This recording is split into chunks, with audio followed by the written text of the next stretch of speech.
এখানে কুয়াশাতে অতিরিক্ত মাঠে এখন বেশি দূরে কিছু দেখা যাচ্ছে না, সব ঝাপসা অন্ধকারে দেখাচ্ছে।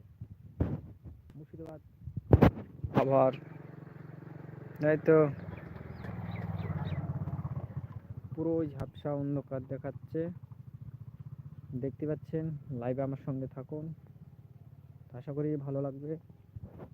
পুরো অন্ধকার। আমি মহিদুল তোমাদের কাছে চলে এসেছি আবহাওয়ার কিছু খবর নিয়ে। এখন হালকা বৃষ্টি হওয়ার সম্ভাবনা আছে, দাদা নয়, আমি দেখাচ্ছি পুরো মাঠের অবস্থা। এখন সর্ষা চাষে চাষিদেরও কিছু হতে, অতিরিক্ত কুয়াশাতে সর্ষার ক্ষতি হতে পারে।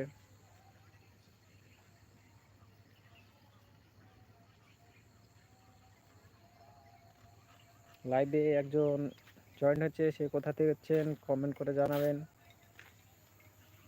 দেখতে পাচ্ছেন আমাকে।